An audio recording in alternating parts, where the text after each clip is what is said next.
Olá, eu sou a professora Kalinha, professora de História e Geografia, e dando continuidade ao nosso assunto sobre a Europa no século XIX, hoje nós vamos falar um pouquinho sobre a unificação da Itália e a unificação da Alemanha.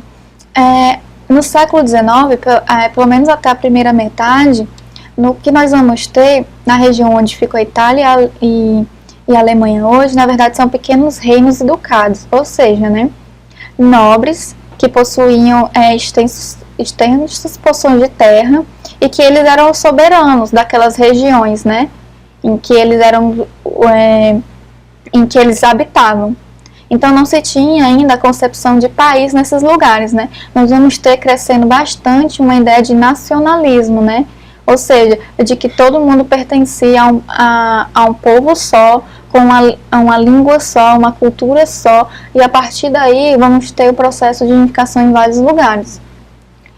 Começando pelo processo italiano, Durante a primeira metade do século XIX, como eu já disse, não existia a Itália como a gente conhece, Vamos ter vários pequenos reinos, muitos dominados pela Áustria, que é uma região mais perto ali da Alemanha, certo?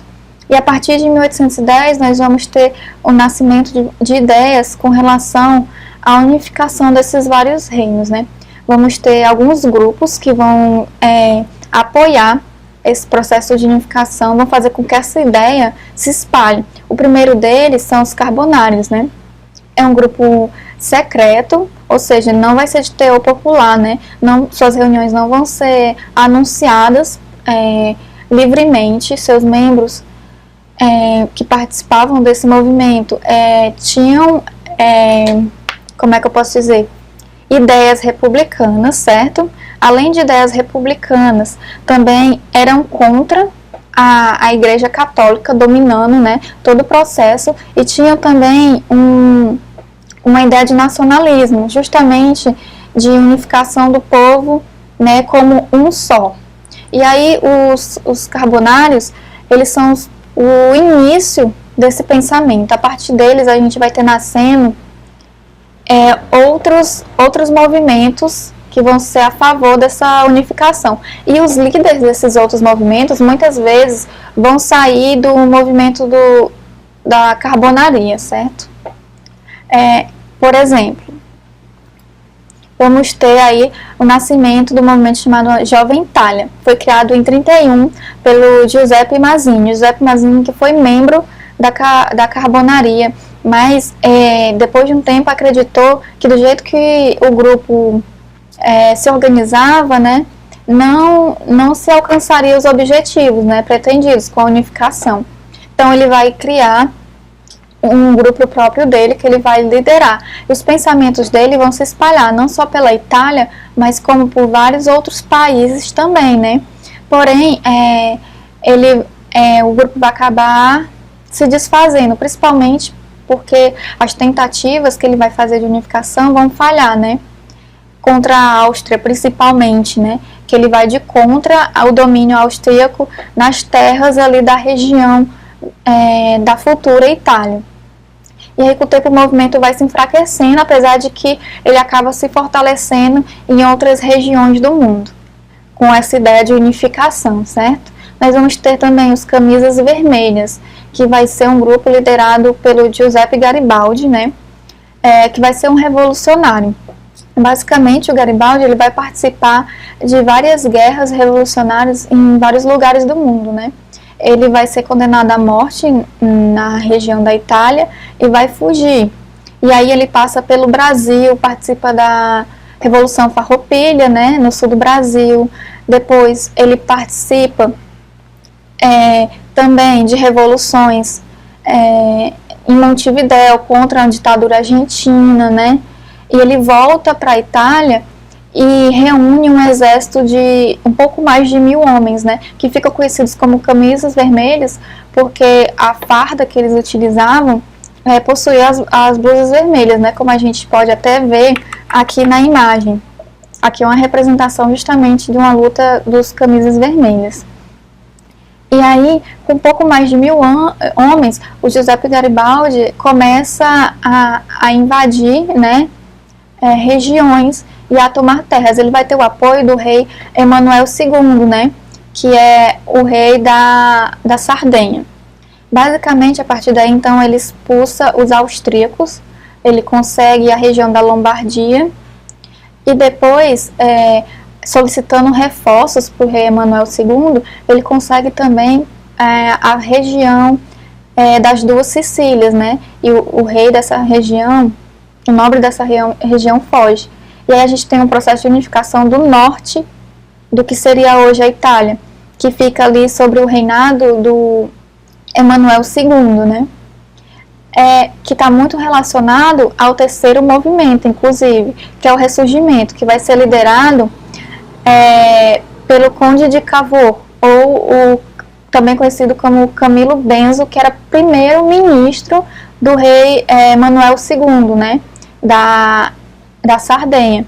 E ele vai ser responsável por esse outro movimento. Vai ser um movimento composto por nobres, pessoas mais ricas, né? Portanto, eles acreditavam que eles que tinham que liderar o processo de unificação, porque eles eram os nobres, né? E ele vai, inclusive, ajudar a compor o exército, né, dos camisas vermelhos para derrotar o rei das duas Sicílias. Inclusive, quando há essa unificação do norte, o Giuseppe Garibaldi ele se afasta totalmente, né, dessa questão política, porque o Camilo Benso se torna primeiro-ministro de toda essa região, já que ele era primeiro-ministro já do rei que vai dominar esse território, né? E os dois não se dão bem, né? Nesse momento também, após isso, na verdade, nós vamos ter ali a anexação também do território onde fica Roma, né? Que vai havendo ali um rompimento com a Igreja Católica, já que o território era da Igreja Católica, algo que só vai ser resolvido em 1929, quando o governo italiano dá um pedaço daquele território oficialmente para a Igreja, né, o Vaticano. Nós vamos ter a anexação do resto da Itália, como se tem hoje, também só depois do final da Primeira Guerra Mundial, certo? Em 1919. Aqui nós temos fotos dos principais líderes desses movimentos de unificação da Itália, né? O Garibaldi, com a esposa dele, Anita Garibaldi. Aqui nós temos o primeiro-ministro, Camilo Benso, e aqui nós temos o Giuseppe Matarazzi. Falando um pouquinho sobre a questão da unificação da Alemanha agora. Nós vamos ter uma região responsável por liderar esse processo de unificação da Alemanha, que é a Prússia, certo? No primeiro momento, o que é que a gente vai ter?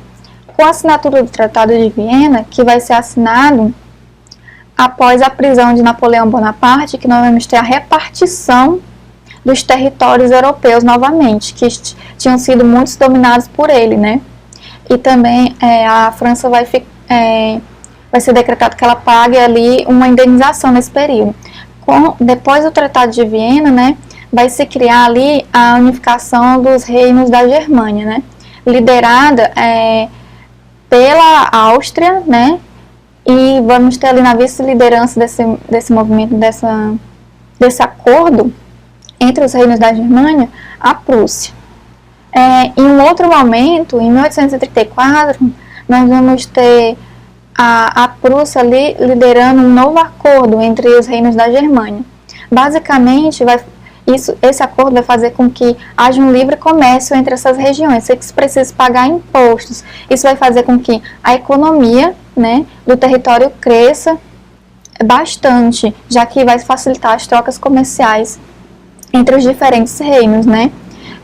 Uma coisa importante, a Prússia vai dominar esse processo ali de unificação, e isso muito se deve ao primeiro-ministro deles, né, o Otto von Bismarck. Ele vai organizar o exército e fortalecer o exército prussiano, e ele também vai acreditar que essa unificação tem que vir de cima para baixo e através da luta, da guerra, né? Ou seja, de cima para baixo, que não devia começar com o povo, mas justamente com as lideranças do governo. E realmente a Prússia entra em várias guerras e vários conflitos para que essa unificação ocorra, né? Nós vamos ter a Batalha do Ducado, que ocorre em 1864, que nós vamos ter duas regiões, dois ducados, que vão ser invadidos pela Dinamarca. Nesse momento nós temos a união entre a Áustria e a Prússia, para poder reaver esse território, né? E conseguindo isso, aí nós vamos ter um problema desses dois reinos disputando com quem ficaria o poder desses ducados que estavam na mão da Dinamarca antes. E aí a gente tem a Prússia se inserindo em uma outra guerra, né, que é a Guerra Austro-Prussiana, em 66, derivada justamente dessa concorrência entre as duas, né. A Prússia novamente vai ganhar, certo? Principalmente porque se vai ter o apoio dos italianos durante essa guerra. E nesse momento, os austríacos, que vão ter algum poder, né, maior entre os reinos, vão liderar ali a união dos estados germânicos, vai se retirar e a opinião desse reino vai ser desvalorizada, né, com relação à política e economia da região. E aí nós vamos ter uma última guerra, que é a Guerra Franco-Prussiana, que vai acontecer de 1870 a 1871. Basicamente é uma guerra contra a França, tá? Nesse momento a gente vai ter Luís Bonaparte indo contra a região, porque eles queriam o poder de um território que ficava ali na região germânica. E a Prússia, então, se nega a ceder esse território, né? Inclusive, os franceses vão perder nesse momento. Luís Bonaparte vai ser preso pelos prussianos, né? E aí, como as coisas na França para ele já estavam ruins, os franceses só depõem ele do poder, né? Nesse momento. Se aproveitam para isso. E aí, a França vai perder dois territórios dela para os prussianos nesse momento, que é a Alsácia e Lorena. E isso é bem importante porque é um dos fatores que vão causar depois a Primeira Guerra Mundial, né? Essa questão dessa desavença entre a França e a Alemanha por causa dessa disputa de território. E a partir desse momento, com o fortalecimento da Prússia, a gente vai ter então a unificação, né, da Alemanha como país, que a gente conhece hoje. Então, gente, vou encerrando por aqui mais esse vídeo. Nós ainda vamos conversar um pouco mais sobre essa questão das mudanças do século XIX que aconteceram na Europa nos vídeos seguintes.